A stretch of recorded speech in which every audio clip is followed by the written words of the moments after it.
Instagram, and it should be, Angela has it set up so it's also live on Facebook and YouTube, I guess.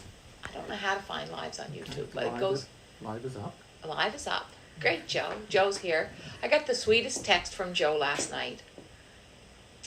And it basically said, don't you think we're all waiting for a little bit of magic to happen in our day? And isn't it the truth, though? Aren't we all just kind of waiting for a little bit of magic, a good laugh, a little joy? And I thought, yeah, like, what can I say to that? That's true. And he said it just came to him over seafood pasta. And I said, I think I need that recipe for seafood pasta, Joe. It sounded pretty good. So the horse rug is done. The sable, that was inspired by my trip to Sable Island, which I was very fortunate to go to. And I know there'll be more horse rugs in my future. And there might even be a horse rug in your future because we had so many requests this week. So we'll talk about that later. Joe and I talked about it. The rugs behind me you can't really see because I'm getting ready for a show. And I'm going to have a show at the Fog Forest Art Gallery in April. And I'm excited about that. And I've got them all lined up. We're having frames ordered for these. And today I have a new rug to go on the frame, and I'm going to sew it on my Cheticamp frame with you today. And I just want to talk about designing because I was really prolific yesterday, and I just want to show you what. I have 3 new rugs, possibly 4, that I want to get on the go.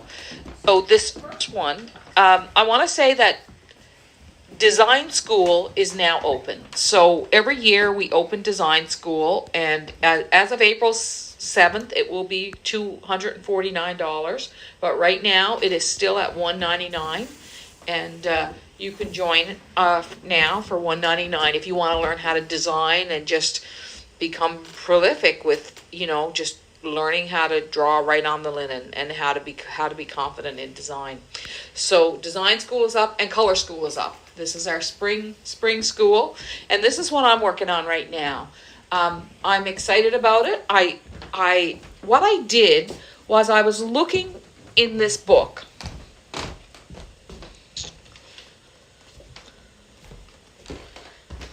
And I was looking in this book and I was looking through it, and this is one of the things that you would learn in Design School about combining patterns. So what I did was I looked here, and Mary had suggested to me, why don't you do a green abstract, Mary Williams. So I looked here and I saw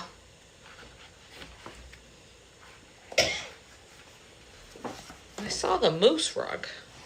I think it was at the front. Was it at the front? I think so. Oh, there it is. I saw the moose rug and I thought, I just love that motif, that moose motif.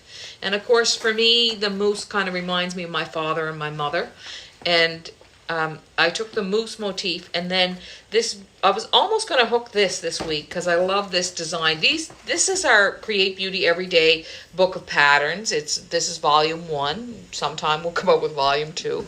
But I was going to do this design. But what I did was I took the bottom of this design and then I combined it with the moose. And then I thought, I'm going to make this tree itself a green abstract. So that's my goal here today. So I'm going to sew it on. I'm going to turn it around because I want to work on this way.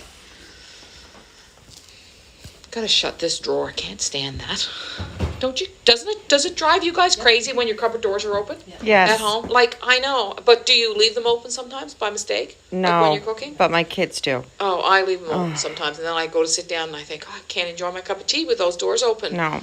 Lights on and doors open. I don't get it. Yeah, I know. I'm always going around turning off the lights too. And someday, you know what's going to happen to me is I'm going to fall because I go around the dark at night. Do you guys in the house? Like, I love the dark in the house. It's so nice. All right. Okay, so here we go. Ooh, it's going to be fun. Now, I'm going to sew this on so that I got lots of burlap on the side to hook into my sides. And I haven't sewn one on for a while with you guys. So I'm just going to go over the Cheticamp frame. This is my Cheticamp frame right here. I've been working on a frame like this since I first began rug hooking. And all you do is I'm just going to take my linen and I'm going to sew it. And I just do a big wide stitch, hand over hand. So it's been a while since I've sewn on it. And the Cheticamp frame then rolls. So one of the questions I'm most often asked is, if you're working on a Cheticamp frame, or you're working on a rug in general, not even on a Cheticamp frame, how do you picture the whole thing done? Like, that's one of the I wondered things. that myself. What's that? Like just with the horses, I kind of wondered that myself. Yeah, and so what I say to people is, you're kind of going from the picture in your head, but the other thing, so you're trying to imagine what it's going to look like when it's done, but the other thing that I can say is that you can always like unclip these and roll it back and forth so you get an idea, and so much is about color and bringing colors together. We're sending out our first inspiration session tomorrow, and I just reviewed the video. So if you've joined the inspiration sessions and you're waiting for your first tomorrow, and it won't always come at the end of March, it's going to come at different times each month. We're not going to have a specific time to send out the inspiration sessions right away. I'm just going to let this develop. So tomorrow the inspiration sessions start. Deanne, do you have a recommendation for a good needle for sewing it on the frame? Joe asked if I have a recommendation for a good needle for sewing it on the frame. We have a product on our website called Craft Needles. Joe, do we still have that product? Yes, we have craft needles and embroidery needles. Yeah, craft needles and embroidery needles, and either one of them work. The one thing I would recommend, so I don't think, any needle will work. I like a needle with a decent size eye. I remember my mother teaching me how to thread a needle, and my mother was older when she had me, and she could hardly do it, but I like a decent size eye so that I can, and I remember her saying, oh, your eyesight's so good, you'll have no trouble threading the needle. But that's about all my mother taught me about craft, really, because she wasn't really handy with the sewing needles. There's this story about my older sister going to put on a skirt that my mother hemmed. And my mother had basically, and I don't know if this is true or if it's family folklore, that my mother had basically turned it into a pillowcase and sewn the ends together. So I don't know. Is that really true? I don't think my sisters watch the live. But I'll have to ask them Sunday night. We get together every Sunday night for a Zoom. I tried sewing and I sewed the legs of the pants together. Oh, so it might be true. Oh, I did it. Yeah, You did it. What were you to? trying to do? Hem a pair of pants or something? Oh gosh, no. Just No. trying to fix a hole. Oh, and you sewed the legs together. Yeah, I always went to mom to sew. So this gets me to a question then today about mending, right? So you don't mend for yourself, no, do Mom you? always did it. No? Your mother always did it? So what do you do now? Well, I got a pair of pants that have a rip. I'm going to go see the tailor downstairs. We have a tailor that works in our building for Mansource, so she'll go see the tailor. Now, Mary, do you mend things? Mary's taping today because Angela's off today. Typically my daughter Lily will mend things in the house. 'Cause I paid someone to teach her how to sew, so she'll do the mending. So she'll do the mending. And if it's a Okay. big job, I take it to a lady here in town who does alterations.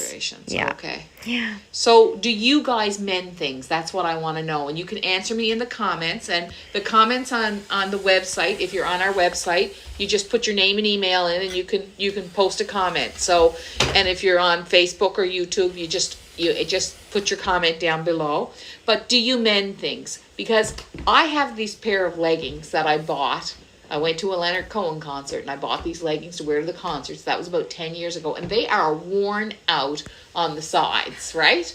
And I keep mending them because, I don't know, those leggings just make me feel good. And I've had like a lot of leggings since, but now like I've basically re-sewn the whole inside, you know? Do you guys have clothes? Do you have clothes like that? And do you mend like that?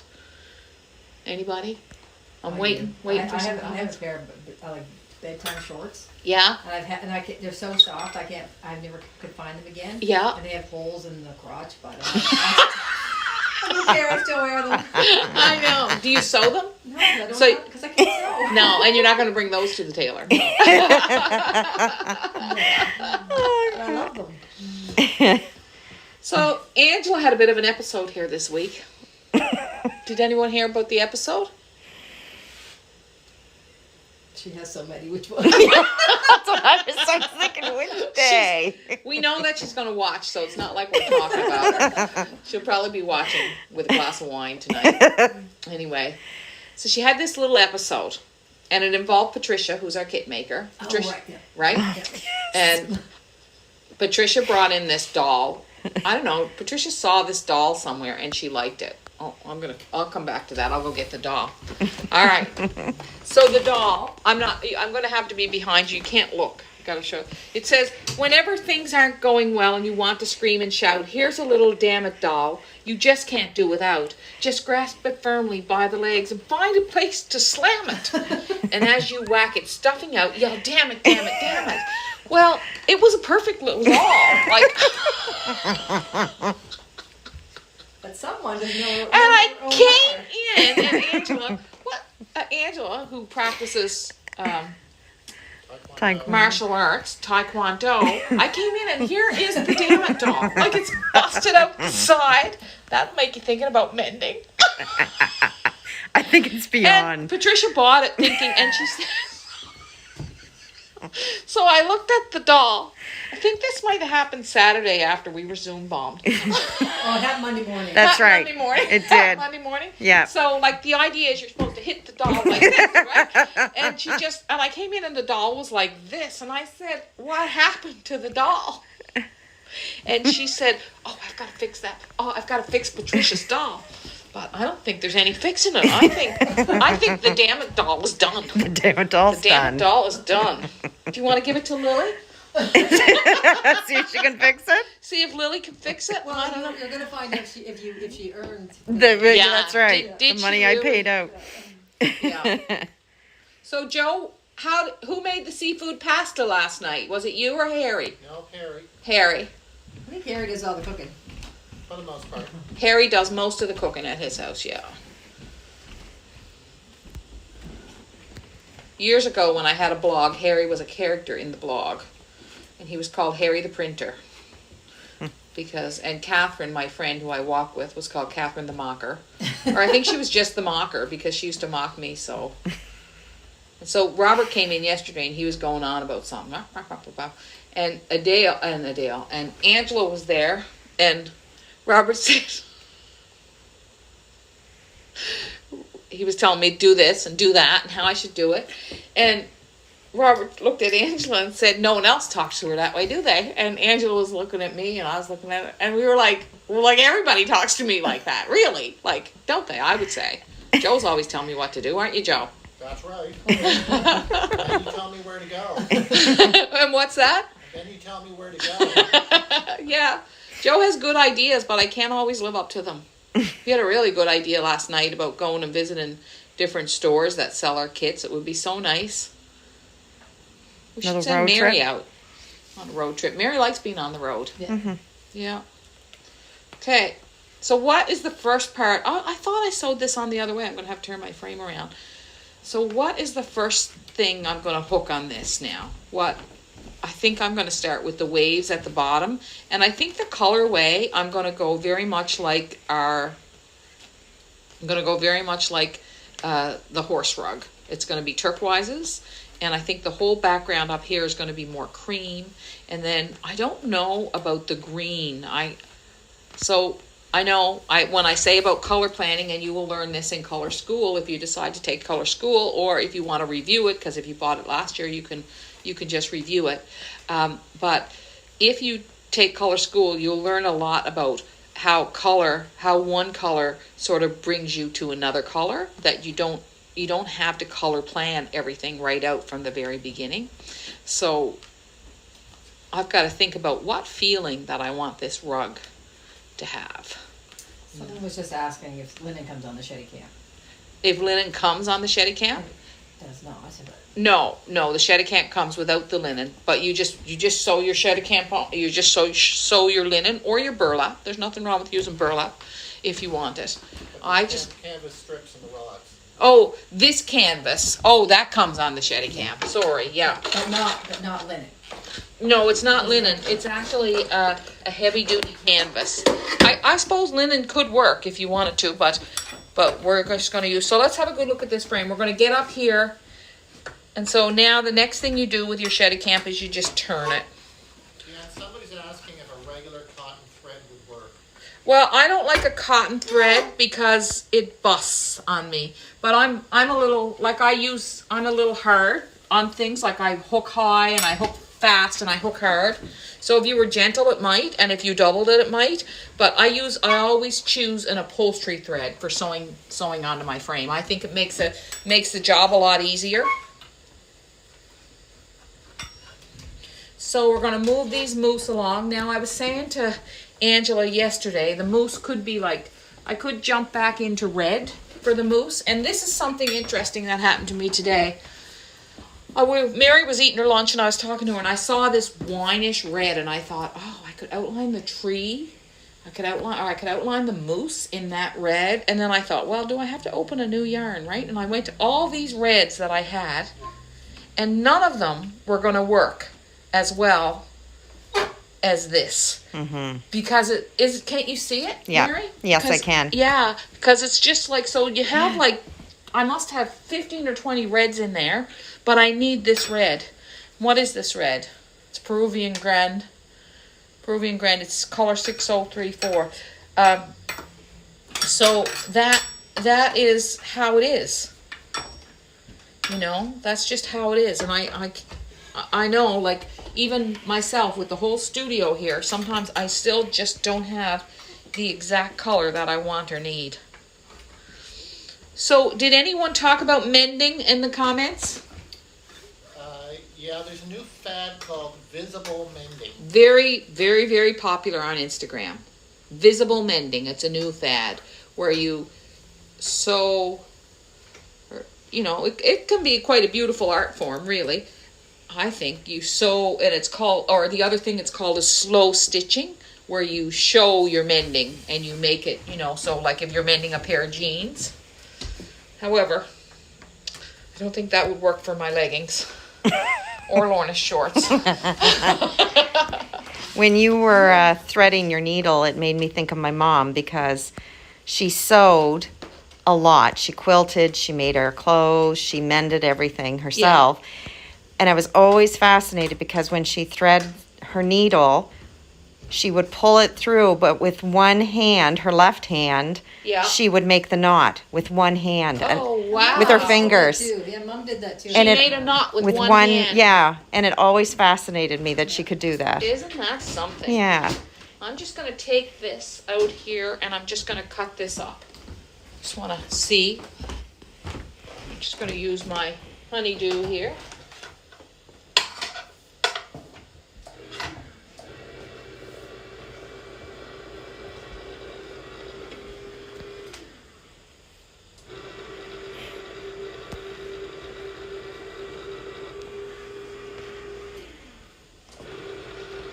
Okay. I've got a few strands cut up. And I'm still not sure about that, but I know that no other red will do. And I've been off of red lately. I've been like, not sure about red, not feeling it. Isn't it funny how you get on and off of colors? Mm-hmm. We do it in our houses too, I think, and in our clothes. Yes, there is a big trend towards visible mending. I agree. I need a pair of scissors. There we go. Beautiful.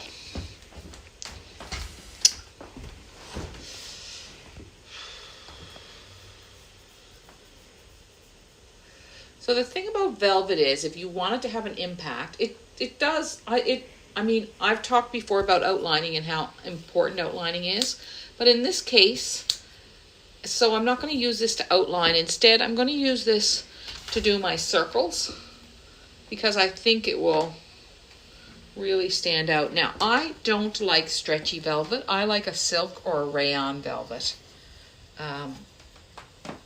That's just because if I'm going to put all this work and energy into something, I am not really interested in, I'm just not interested in using too much like polyester or acrylic in my rugs. I like to know that the fabrics are Really beautiful and high quality. So if you just have a little bit of velvet, but you use it in like, rather than using it to outline or mixing it, use it to fill a whole area. Then it'll be really noticeable.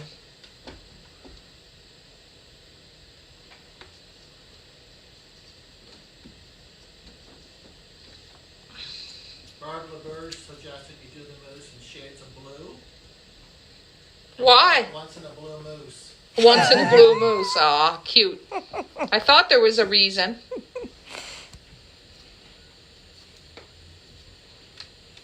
There's a big trend towards, I noticed, blue lobster. Like, I think there's a drink called Blue Lobster now, and there are actually blue lobsters.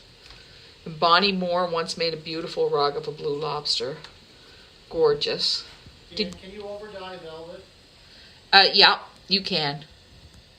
But you have to have like, I think you'd have to have the right kind of dyes. Like not every dye would work. So I'm going to go over here now. And I think this is going to give this a really nice, it's going to make this velvet really give it a great impact.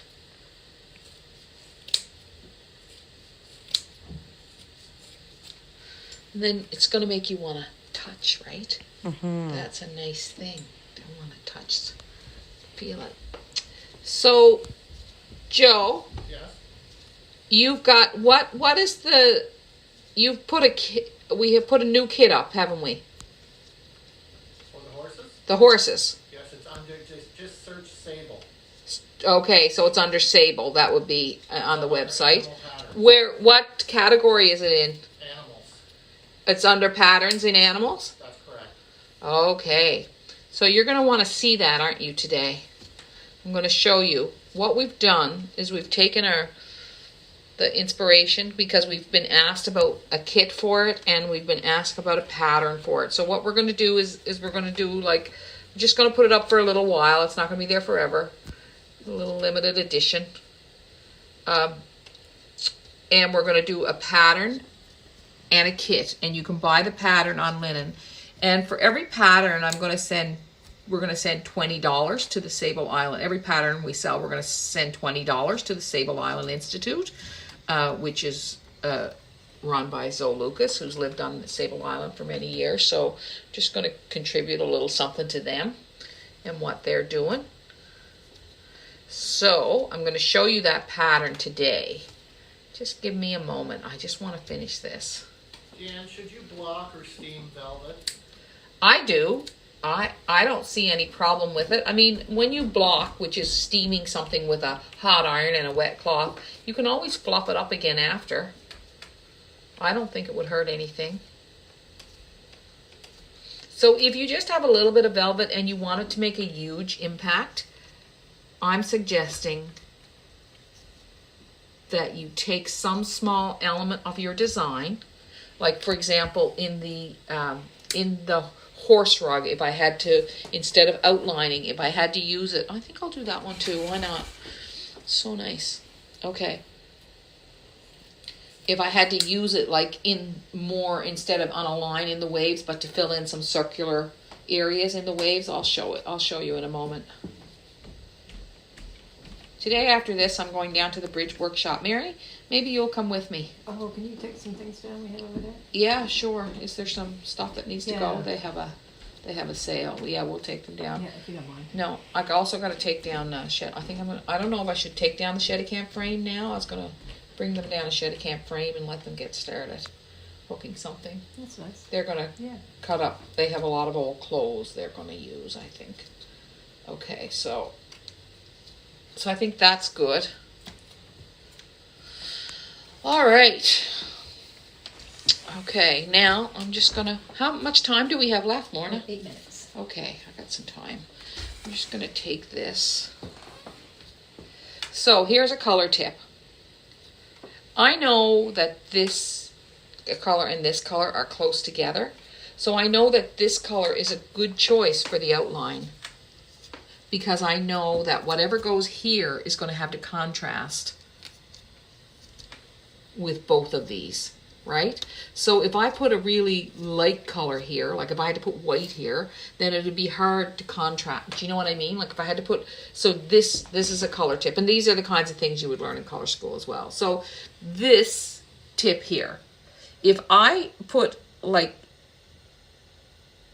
it's nice to put something of the same sort of value to like here, because in here I need to either put light or dark. Well, if I put light or dark and then I put like light here, then it's going to contrast with the circles, but it's not going to contrast with the outline of the wave. And I think those are just important kinds of things that you'll learn. Now, I know many of you who are watching this have already taken color school, or you've already taken design school, or maybe you've just taken one of them. But it is available now until April 7th. Okay. Can you cut velvet with a cutter? I don't use my cutter for anything but wool, because I just want to keep the blades really sharp. So now I'm going to go down here. So he was asking if I can cut velvet on my cutter, and I said I just use my cutter for wool because it keeps the blades sharp. However, my answers are not definitive. Other people might do something differently.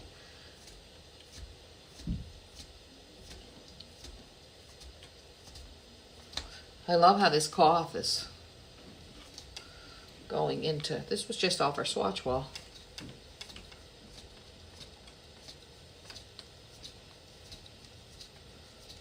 So now I love this color, but I don't feel like I'm going to be using red in here, right? I was just thinking Do you that. see that? Like, Yeah, like, Mm-hmm. so even though I was attracted to this color this morning, I don't think that's going to be in here. There's going to be other things that will work better. I think we're going to have a lot of cream in here. Probably some cream silk, you know. So this goes here. I have to figure out where this is going. This goes here. I'm trying to following a path through here. So you're probably curious about what the horse design is like that I created for you, because I think we had like 10 requests last week to see if would the horses be a pattern. Did you have any requests, Joe? No, there's another question on outlining on your mat. Yeah. So Teresa wrote, I noticed that you don't outline the whole outside of the mat. No, Do never. the edges turn out straight when you were finished? Yeah, they do. I mean, what she's asking is sometimes people outline the whole outside of their mat like this, and they have what is called a holding line, and then they hook up to that line. So I just sort of consider the line that I've drawn on here my holding line. So I don't do that. No, I and a lot of times you'll see that people have actually leave that line in even, which is just a choice, I guess. I don't like that choice myself, but you know, everybody's different. Everybody does things different ways. Because once you hook up, the yarn just covers the line anyway. Yeah, the yarn. Yeah, it just exactly. Once you go up to there, it's gone, and then that becomes my holding line. And again, if you just stick to the ditch, like even if this pattern was drawn on askew, if I stuck to the ditches, it's going to come off fairly straight. So I don't really concern myself with it too much. So I want to show you two other designs that I drew this week, because as I was getting ready to release design school, it really got me thinking about designing, and Angela and I were doing 2 videos. And so I have 2 more designs to go on at home. I have a beautiful floral design to go on at home. And I think I'm just going to leave these just like this. And then I have another horse design that I'm working on with some birds. This is the design, and we have color school. If you're taking color school, this is the palette that I used in color school. I want to say that for color school and design school, you don't need anything. You don't need any particular supplies. You can just use the supplies that you have. So over here, we're going to open up. So we just call this sable horses, and the rug itself, this rug is 28 by 55, but here's your pattern, and this is the one. And how much is that pattern, Joe? $129 on linen. So the pattern is $129 on linen, and we're going to send $20 to the Sable Island Institute for each pattern that we sell. And there it is. And it's available as a kit. And if you decide to buy a kit, we're going to use the same colorway as is in this. So you're going to have the navy outline. I don't know if we can get navy thicket. It just depends on what we can get, right? But these are the colorways. Now, I was talking about this. See, there's one spot, few spots here where I use the velvet. We were talking about that. If I wanted to do it again, you know, you might want to use more velvet in a particular place. Might be a good idea. Or even like if all the feet of the horses were velvet, or there's all kinds of things you could do with this. So this is our pattern, and it's called Sable Ponies. Yeah. Sable Ponies. And like I said, we have a kit available off it, or you can just buy the pattern on linen. We're not doing an burlap, are we? We're just a limited edition. It's available on linen, and it's $129 if you want it. And I don't know how many we're doing. I don't know if Brenda's doing them or Greg's doing them. But here it is. You asked for it, and we have it for you. So, I don't know if I have anything else to tell you today, but I'm going to go get my book. Oh, I know what I forgot to tell you. The February challenge. The winner was Christine Fior. I forgot to tell you that. The winner of our February challenge. Here we go. There's my little list. Is Christine Fior, Faour, and so we have a little prize to send out for Christine. She won the Heart Challenge in February for the love month, and we have another. Joe has a good idea for the spring, and another challenge that we'll do on Wild with Wool and on DFS Social. But to win, you have to post it on DFS Social, so get over there and join up. But that challenge is going to be just a little bit longer. Just going to wait maybe another month or so. DFS Social's going good. We have over 1,700 members. I checked today. I check in once or twice a week and answer a few questions, and it's really a nice place to hang out if you just want to talk about rug hooking on your social media and nothing else. It's just all about rug hooking, which is quite nice. So thank you for watching today. Thank you for sharing. I know that so many of you have shared this post, but you share news about the studio, and you share what we're doing, and we really appreciate it. So if you have a pattern, get on there and order it. If you want the Sable Island Ponies pattern, get on there and order it. We don't very often release a pattern right after we do a rug, but yeah, this time we did. Anything else to tell anybody, Joe? Get out and get some fresh air now. Oh, I know. Some nice. It's really beautiful out. So take care. I'm on my way to the Bridge Workshop. Thank you for watching. Thank you for sharing, because when you share rug hooking, you